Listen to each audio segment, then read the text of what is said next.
Welcome to Love and Abuse, the show about helping you identify poisonous communication and toxic behavior. You deserve to be treated with respect and kindness. That's why it's important that you learn to pinpoint manipulative and controlling behavior so that you keep your power and your sanity. I'm your host, Paul Coliani.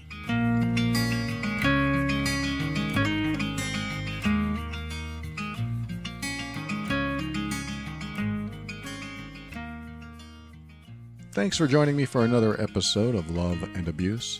All the information on the show is meant for educational purposes only.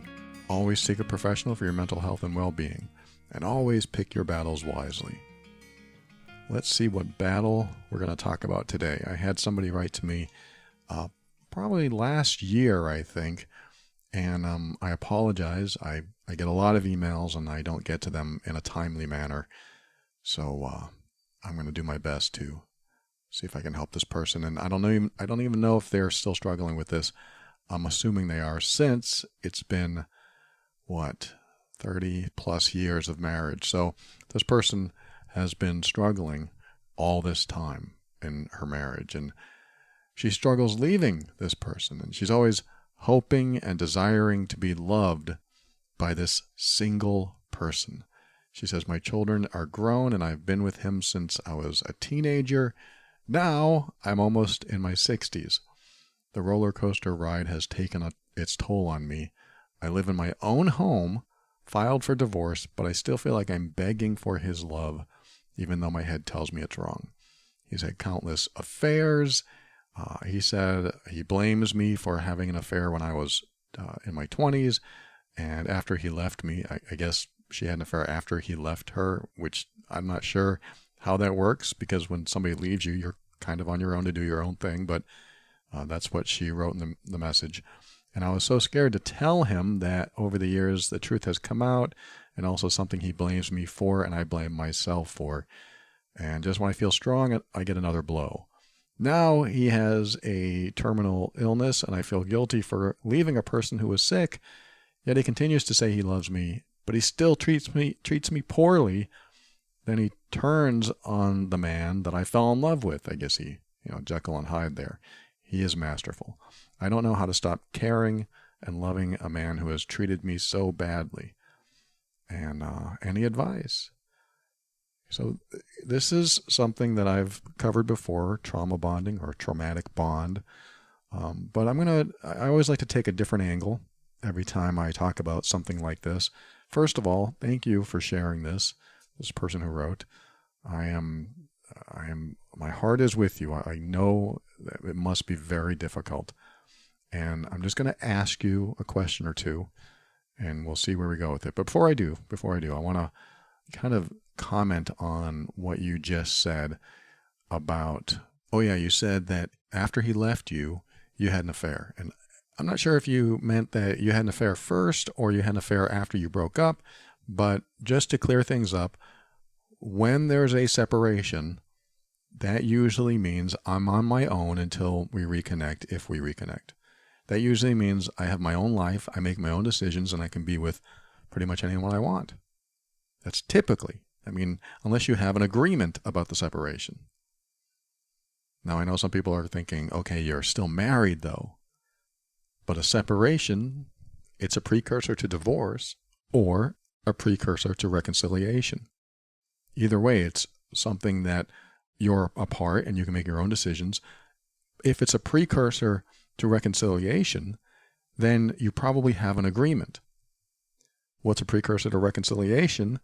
That is when you agree, like, we're going to separate for a while and just take some time off from each other. I don't want you to date, and I'm not going to date. If we can agree to this and just take some time apart from each other, then we can get back together and see how it goes. I call that a precursor to reconciliation. When you have a separation, it can be a precursor to reconnection or reconciliation. Or you don't make an agreement. Look, we need to separate. I need to do my thing. You need to do your thing. And let's just go our separate ways. Okay, now we have a precursor to divorce. That doesn't mean it couldn't turn into a precursor to reconciliation, but at least it's agreed that You're going to do your own things. So I think that needs to be an arrangement when you separate. Why are we separating? We're separating because we're moving away from each other, or we need time apart. That is helpful to know the why. Or I can't stand being around you. I need time away from you. That could be it. Okay, while we're apart, are you saying that we should, date other people? Or is this just a temporary thing to see how we feel and then we're going to continue talking once a week or whatever? It's nice to get some feedback on that. Or if you're the one doing it, telling the person, I want time to myself. I want to make my own decisions. I might see other people. I don't know, but we need to break it off for a while. So I'm setting up that idea or that concept just in case you're thinking about it or going through it. It's nice to know. I'm not saying you have to say anything. You might just say, I need to get away from you, and period. That's it. And, maybe we'll talk, maybe we won't, but I'm leaving. That could be where you are. And if that's where you are, it's your prerogative. You can do anything you'd like there, anything you want. But what I'm saying is if you have regular communication with each other, you can let the other person know that this is what you're doing. So anyway, I wanted to share that in case you were in a romantic relationship and you have considered it, or you are considering, or you're going through it right now, any type of separation, that it can be helpful to both parties to know what steps to take. Again, it's not required, but it can be helpful so you understand where you are. Because in this case, I'm not sure if I'm reading it wrong or if she just didn't explain it right, whatever. But I wanted to put that out there because if she had an, quote, affair, then was she technically separated at that time? Because if she was, that's not an affair. That's where I'm getting to with all this. It's not an affair if you're separated unless you had an arrangement or an agreement. If the agreement was the precursor to reconciliation without dating, then I can understand how that might cause problems in the relationship for sure. But now, that was like she just turned in her 20s. That was 30 plus years ago. And if he still brings that up for his excuse to have affairs, first of all, you either forgive and move on and then trust again, or if you don't forgive and move on, what are you still doing there? I'm talking to her partner in this.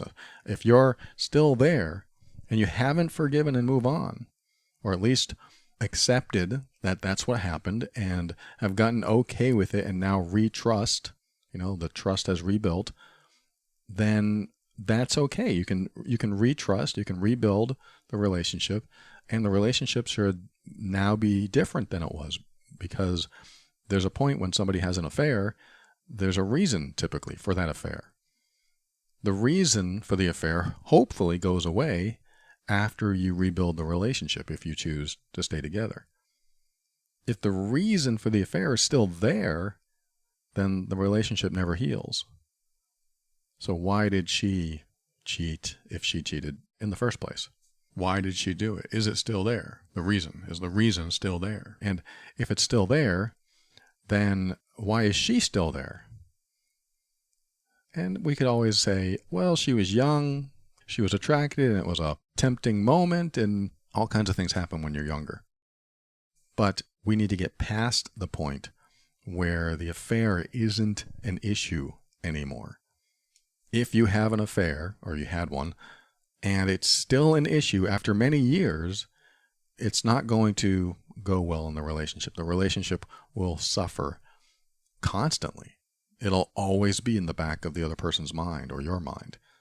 And if it's always in the back of your mind, you're not living in the present and you're not looking toward the future. You're stuck in the past. And I'm not saying that having an affair is always forgivable. Some people don't. Some people don't want to forgive. Some people will say, you know what, I'm mad, but I can get past it. And I want to get past it because I love you.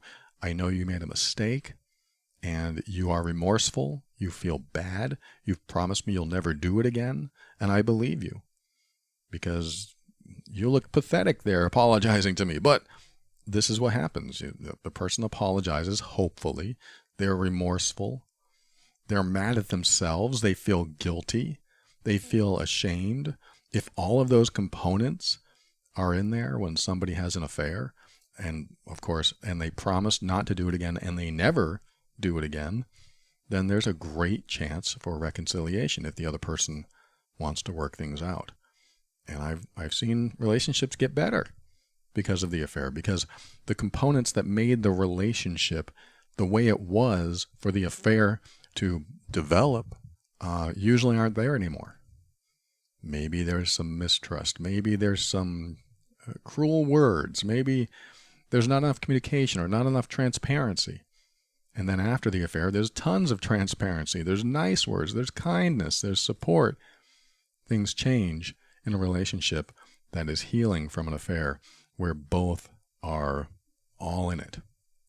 If you're both all in it, you can heal from it and move on. If it's been years and you haven't healed from it and moved on, you need to work on this or it's not going to work. I wrote, I think, a very important article. It's called Surviving Infidelity, Healing After the Affair, or something like that, Healing After Infidelity. And you can go to The Overwhelmed Brain, that's theoverwhelmedbrain.com, and type in the word infidelity in the search field. If you've had an affair, if you've been cheated on, and you want to work things out with your partner, read that article. I talk about many things and probably a perspective that you haven't heard or seen before. Just a way to heal, and for both people, not just the person who got cheated on, but the other person who is remorseful, is ashamed, does feel guilty, promises to never do it again, and doesn't want to ever do it again because they know it ruins the relationship or it will ruin the relationship, and they actually love the other person. All those components have to exist. If the other person's just sorry they got caught, it's not going to work. And in this case, with the person who wrote to me, it sounds like he's just sorry he got caught because he did it again and again. She said he has had countless affairs, and then he blames the affairs that he's having on the affair that she had 30 years ago. No, that's not blame. That's an excuse. That's not blaming anyone. That is, oh, she did that once. I get to do it over and over again. That's not acceptable. That's not acceptable. So I'm just kind of giving you that information in case infidelity has been in your life or is in your life. You are not to blame if you were once the infidel, because everyone has their own thoughts and makes their own decisions, and they consciously do things that you may or may not like. The other person is making choices for themselves to do what they want to do, even if another person is to blame. That would be like saying, okay, my girlfriend scratched my car. Therefore, I'm going to go out and scratch hers. Somebody might say, okay, eye for an eye. Okay, we can probably get by that. That's a balance in the justice system. Some people don't like that idea. Some people will say, well, maybe she can pay for it. Some people will say, it was an accident. Just be forgiving. And maybe all of the above, or maybe none of the above. But in that minor example, somebody scratches a car, so I'm going to scratch yours. I might get on board with that. You know, you scratch my car, I scratch yours. But the point is, there's a balance in the justice system that can probably be moved past. It can probably be accepted and moved past and maybe even forgiven. You scratch my car, I scratched yours. That might not be what I would do, but somebody might do that. And somebody might say, okay, we're even now. But what about an infidelity? That could happen too. I cheated on you, so you cheated on me. Now we're even. Don't do it again. I won't do it again. Let's move past this. That can work too. I'm not saying it's a good idea, but it can work too. In this case, she cheated once, supposedly, and now he cheated, and that should have been it. If he cheated once, that could have balanced it, even though I don't agree with it, but it could have created the balance. But then he cheated again. And then he cheated again and again and again. So now we're looking at a complete imbalance. So it's either we're even, or I'm going to get back at you every time and I'm going to use that as an excuse.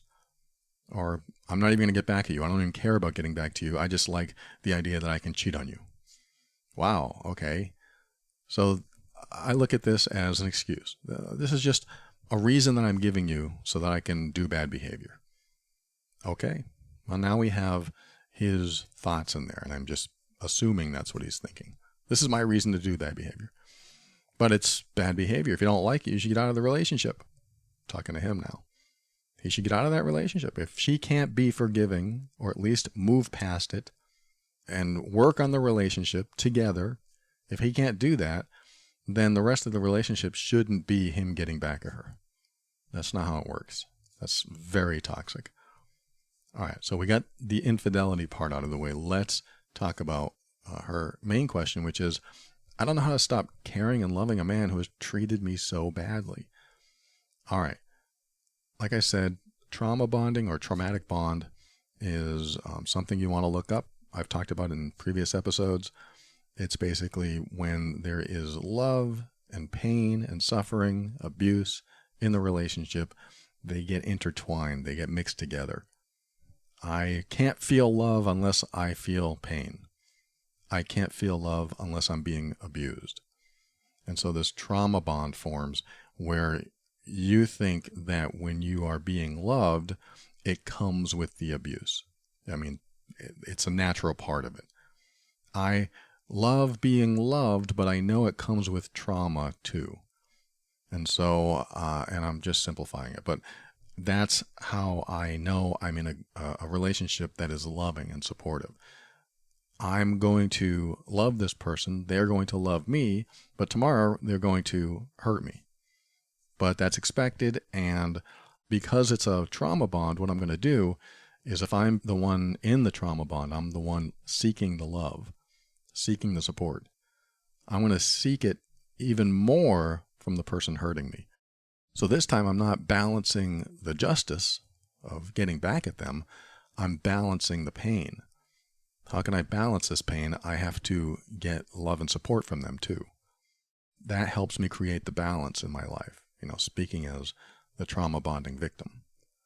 If I'm traumatized one day, I need to feel loved the next. So I will move toward that person to seek more love or to seek any love and connection to get that love back into my life. Because when I feel that, it feels great. And it becomes like a drug. One day I'm detoxing, I'm in withdrawal, and I feel crappy. The next day I'm high. I am soaking in the bliss because they're loving me. They're treating me nicely. This is how I have always wanted to be treated, and I hope they never stop treating me this way. Maybe this time, this kind of love and connection will continue, but it never does. It never does unless the other person goes through some epiphany or enlightenment or healing or therapy or something so they can get out of their old ways, out of their old patterns. If you've listened a while, you've heard me talk about the trend line. The trend line in a relationship is, how a trend line goes up and to the right, showing progress, showing profit, showing successes. Well, the trend line in a relationship, it usually goes up and to the right at the beginning, but in the traumatic or toxic relationship, it'll go up and to the right really quick and then come down, and then go up again and then come down, and then go up and down, and it never goes up and to the right. It's just a steady up and down. I don't know if you've ever seen a sine wave. That's pretty much what it is. It's up and then down, big waves. And then a relationship that's healthy, mostly non-toxic, mostly non-dysfunctional, is going to have a steady line with slight ups and downs, and maybe a big down every now and then, maybe a big up, but it's going to be pretty steady, very rarely going back down. That's typical healthy relationship. And then there are relationships where the line just keeps going down and down and down, down to the right, because the other person just is nonstop toxic. And that downward trend is usually the victim becoming less of who they are, dissolving, becoming less of a person, becoming more of a shell. And that is really where things get really scary for the victim. That's a scary place to be, being a shell of your former self. And that's what we try to avoid. We don't want that to happen. after many, many years in any relationship where you're constantly being emotionally abused, verbally abused, psychologically, mentally, even physically abused, you feel less like yourself. You feel less worthy. You feel less lovable, if lovable at all, if worthy at all. You just feel less and less of these things. This is the dissolving of who you are from the inside out. I hope you don't resonate with that, but I know there are people listening that do. This is why some of you tune into the show, because you resonate with that.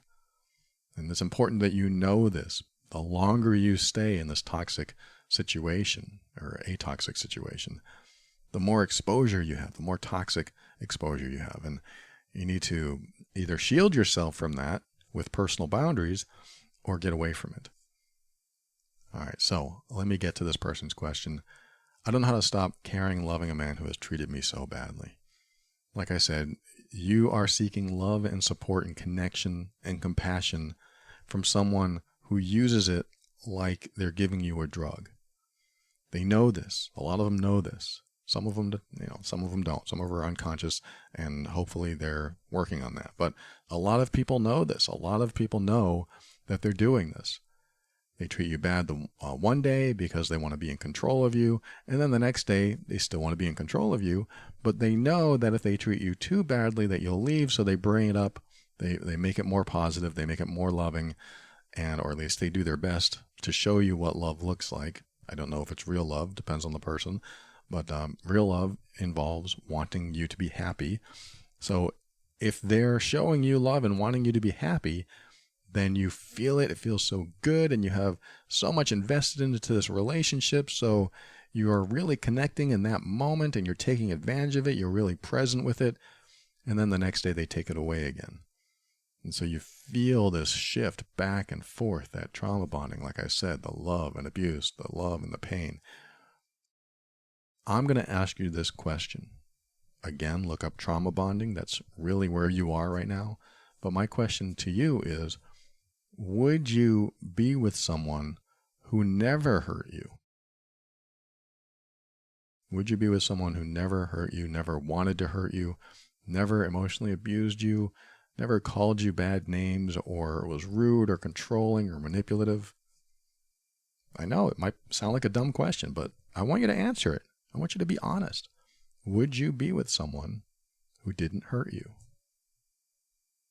And you knew for a fact they would never hurt you.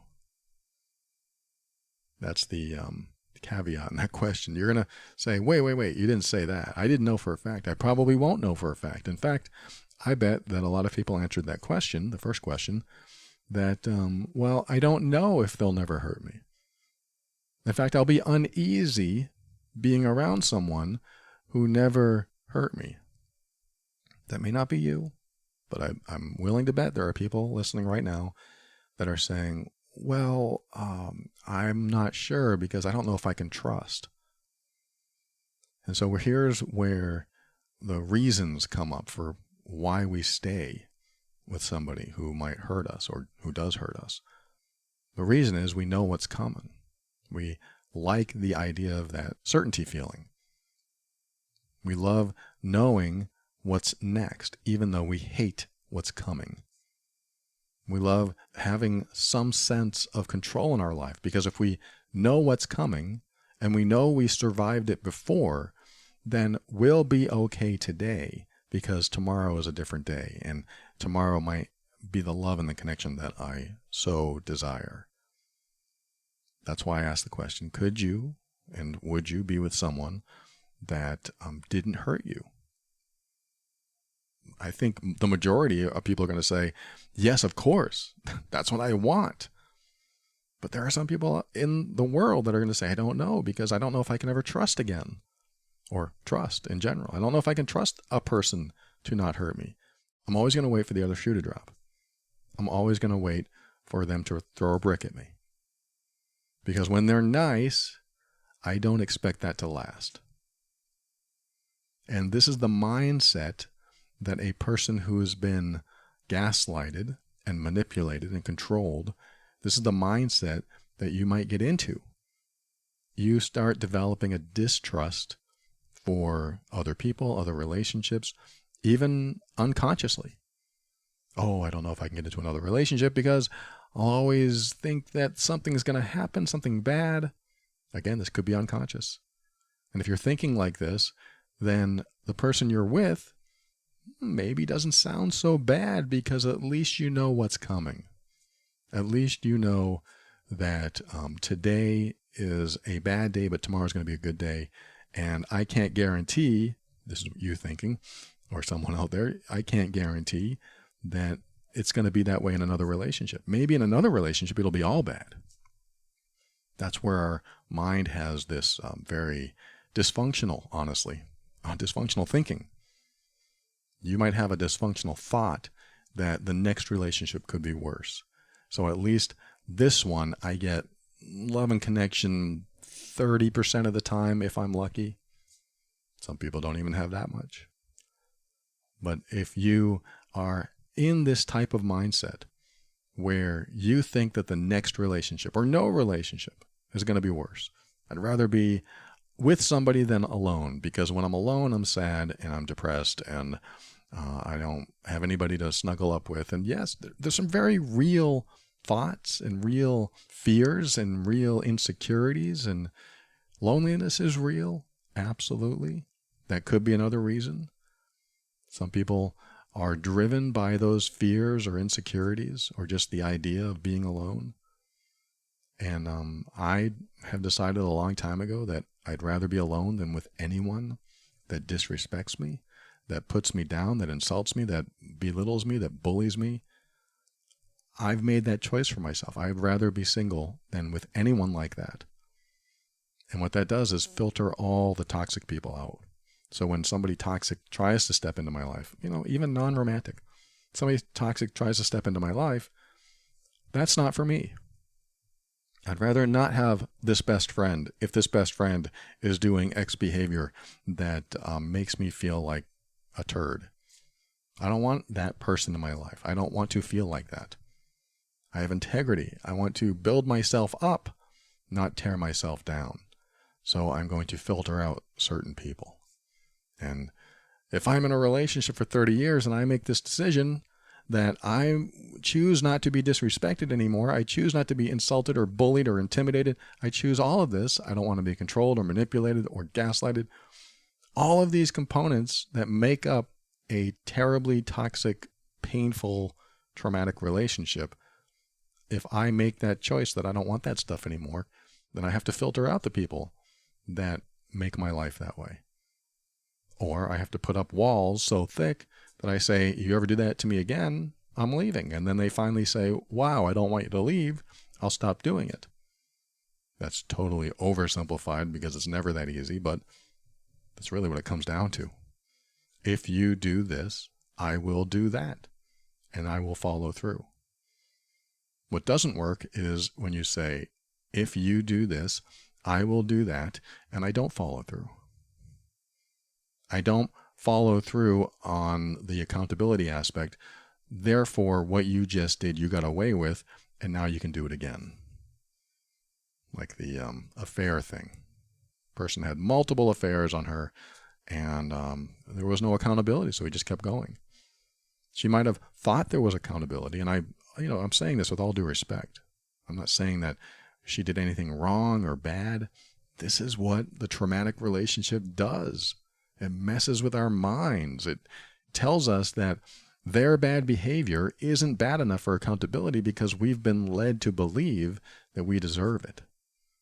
You do not deserve to be belittled, berated, emotionally injured, betrayed, or mistreated in any way. You don't deserve it.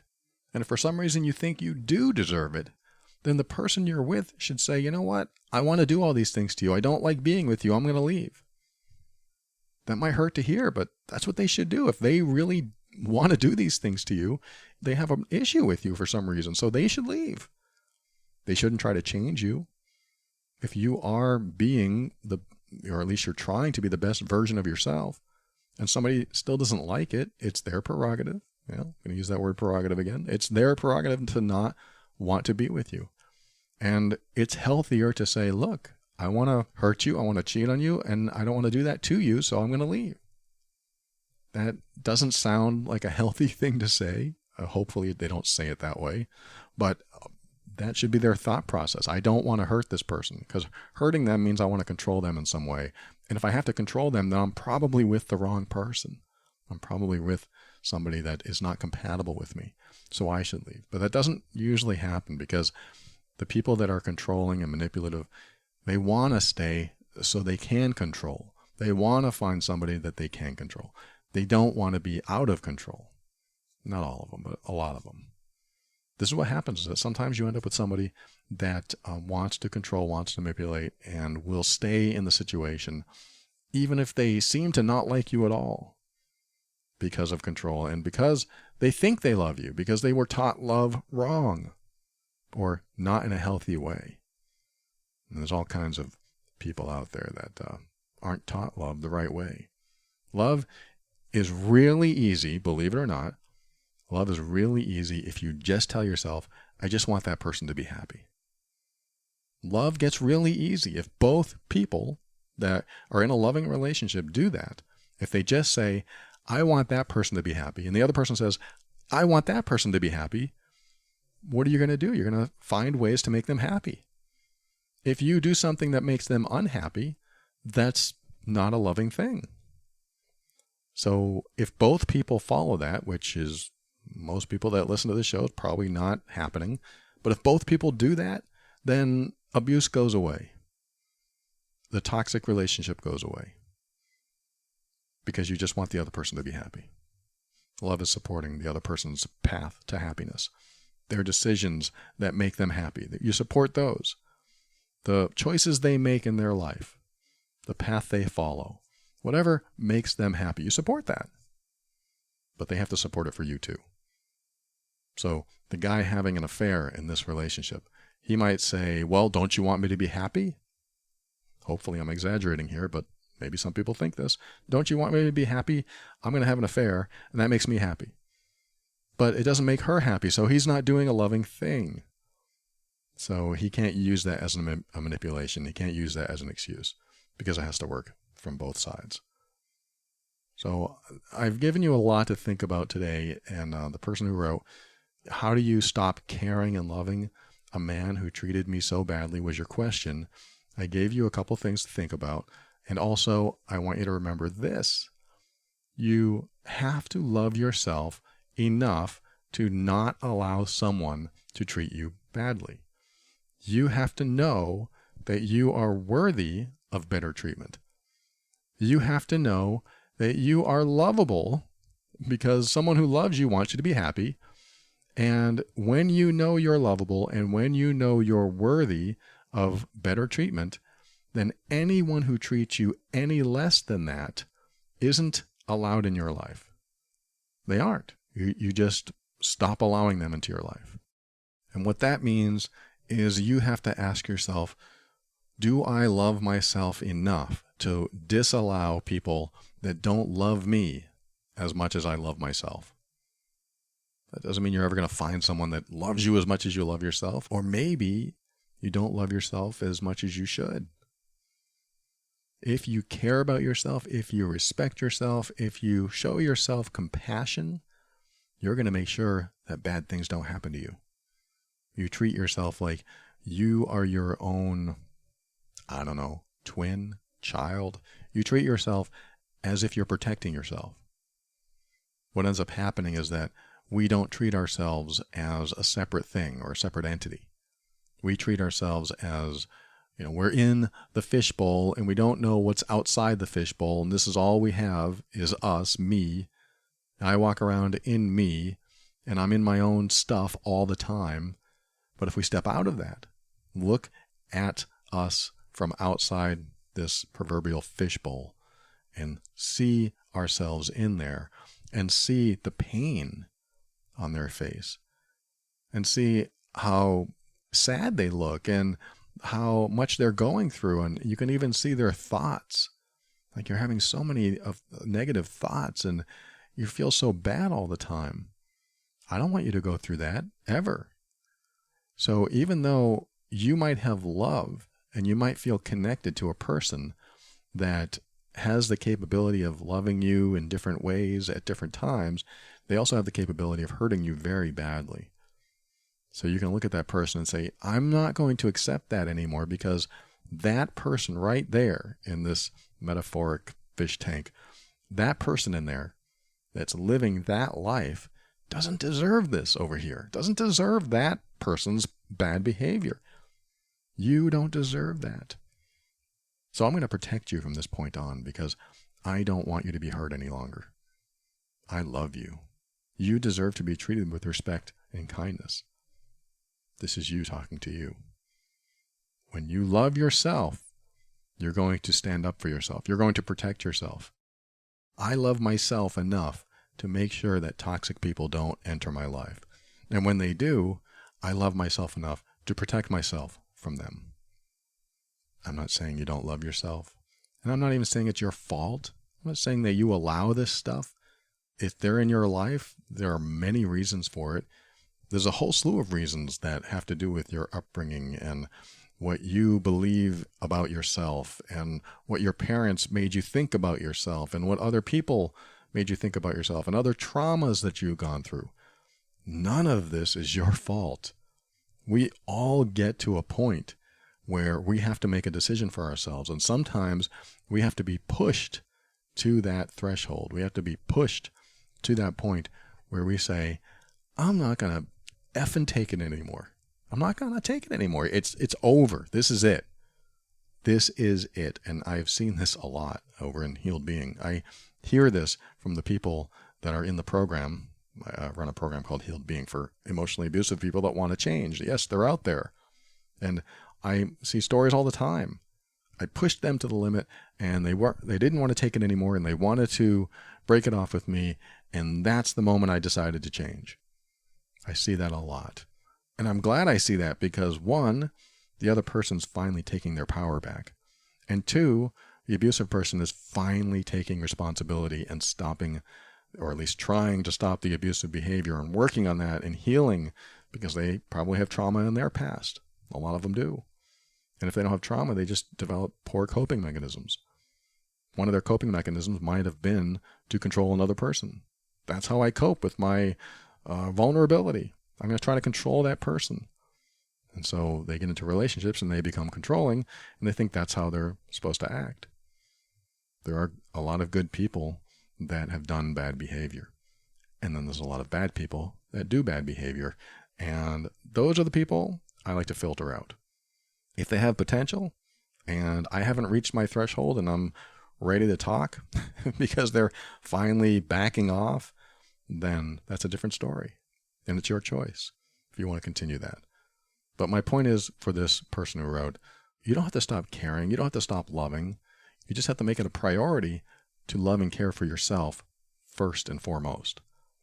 If you make that a priority, and then you see everyone outside yourself as having to meet that standard, this is how much I love myself, this is how much compassion I have for myself, this is even how much empathy I have for myself, because I'm sad when I'm sad. I'm sad about myself being sad. I've talked about that before. It's just a sort of a dissociated way to look at yourself and see yourself outside yourself. That's that fish tank reference I gave earlier. That's me. I feel bad for that person. I don't want that person to feel bad. What am I going to do? None of this is easy. I know none of this is easy. Sometimes people tell me I can't leave. I have no money. I have no job. I'm dependent. Absolutely. I understand. I feel for you. I know it's very tough. But I want you to have your power back no matter what. You have to start in your mind. You have to start in that space inside you. Forget about the outside world for a minute. Just focus on inside of you. This is where you start to rebuild your power. Your power is your ability to make decisions for yourself, to stand up for yourself, to protect yourself. And if you're in a violent or dangerous situation, like I said, you have to pick your battles wisely, because you don't want to get hurt by protecting yourself. You don't want to get hurt by honoring yourself. And you might have to make arrangements so you don't get hurt. You might have to call your big brother or the authorities even if you decide to go in a certain direction. But it all starts inside you. It all starts with self-compassion, self-love, self-respect. And this is where it starts to build and continue to build inside of you until you're ready to take steps for you to show the world that I won't be treated like that ever again. I hope this gives you something. Thank you so much for tuning in. I appreciate you. Share this with others that might benefit. Love and Abuse is the official podcast of the Mean Workbook, an assessment and healing guide for difficult relationships. You can download the workbook today to help you determine if you're in an emotionally abusive relationship. It'll give you the tools to pinpoint the specific unhealthy behaviors causing you to leave so many interactions feeling bad. If you're in a difficult relationship and you want to know what your next steps should be, the assessment and the workbook will help you make decisions that are right for you. Visit loveandabuse.com for more information. And if you've discovered that you're doing the emotionally abusive behavior and you'd like to change that about yourself, sign up for the Healed Being program over at healedbeing.com. This show exists to remind you that you are not alone and you're not going crazy. You deserve to be treated with respect and kindness. You deserve honesty and sincerity. You deserve to be treated as worthy and significant because you are. We'll talk again soon.